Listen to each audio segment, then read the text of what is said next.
Sabarimala സ്വർണ്ണക്കൊള്ളയിൽ SIT അന്വേഷണം ശരിയായ ദിശയിലെന്ന ഹൈക്കോടതി. അന്വേഷണത്തിന്റെ രഹസ്യ സ്വഭാവം ഉറപ്പാക്കാൻ കൂടുതൽ വിവരങ്ങൾ പുറത്തുവിടുന്നില്ല എന്നും കോടതി. അന്വേഷണം പൂർത്തിയാക്കാൻ 6 ആഴ്ച കൂടി കോടതി സമയം അനുവദിച്ചിരിക്കുകയാണ്. ബിനിൽ വിവരങ്ങളുമായിട്ട് ചേരുന്നു. ബിനിൽ, കോടതിക്ക് പൂർണ്ണ തൃപ്തിയാണല്ലേ ഇപ്പോൾ പ്രത്യേക അന്വേഷണ സംഘത്തിന്റെ അന്വേഷണത്തിൽ അവരുടെ മുന്നോട്ടു പോക്കിൽ?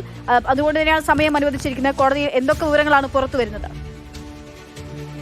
തിരുവല്ല സ്വർണ്ണപ്പാളി കേസിന്റെ അന്വേഷണത്തിൽ അത് ശരിയായ ദിശയിൽ തന്നെ മുന്നോട്ട് പോകുന്നുവെന്നാണ് ഹൈക്കോടതി ആ റിപ്പോർട്ട് പരിശോധിച്ച ശേഷം ഇപ്പോൾ വ്യക്തമാക്കിയിരിക്കുന്നത്. ഇതിൽ ഏറ്റവും പ്രധാനപ്പെട്ട കാര്യം, നേരത്തെ ഹൈക്കോടതി കഴിഞ്ഞ തവണ ഈ റിപ്പോർട്ട് പരിശോധിച്ച ശേഷം വളരെ വിശദമായ ഒരു ഉത്തരവ് തന്നെയാണ് പാസാക്കിയത്. അതിൽ ഏത് തരത്തിലാണ് ഈ അന്വേഷണം മുന്നോട്ട് പോകുന്നത് തുടങ്ങിയ കാര്യങ്ങളൊക്കെ ആ ഉത്തരവ് പരിശോധിക്കുമ്പോൾ നമുക്ക് വ്യക്തമാവുകയും ചെയ്യുമായിരുന്നു. ഇത്തവണ കോടതി കൂടുതൽ വിവരങ്ങളിലേക്ക് പോയിട്ടില്ല എന്നതാണ് ഈ കേസിലെ ഏറ്റവും പ്രധാനപ്പെട്ട കാര്യം. അതായത് ഇതിന്റെ സെൻസിറ്റീവ് നേച്ചർ ഉള്ളതുകൊണ്ട് കൂടുതൽ കാര്യങ്ങൾ ഇപ്പോൾ പുറത്തേക്ക് വിടുന്നില്ല. അത് അതീവ രഹസ്യ സ്വഭാവത്തിൽ തന്നെ മുന്നോട്ട് പോകേണ്ടതാണ്. അതുകൊണ്ട് ഇൻവെസ്റ്റിഗേഷന്റെ ഇപ്പോഴത്തെ സ്ഥിതിയും അതിന്റെ മുന്നോട്ട് പോക്കും സംബന്ധിച്ച കൂടുതൽ കാര്യങ്ങൾ വെളിപ്പെടുത്തുന്നില്ല എന്നാണ് ഹൈക്കോടതി പറഞ്ഞിരിക്കുന്നത്. അതായത് ഈ കേസിന്റെ അന്വേഷണം അതിന്റെ ഏറ്റവും പ്രധാനപ്പെട്ട ഘട്ടത്തിലേക്ക് കടന്നിരിക്കുന്നു എന്ന് വേണം നമുക്ക് മനസ്സിലാക്കാൻ. അതായത് വളരെ രഹസ്യ സ്വഭാവത്തിൽ ഇത് മുന്നോട്ട് കൊണ്ടുപോകേണ്ട ചില കാര്യങ്ങൾ ഈ കേസിന്റെ അന്വേഷണം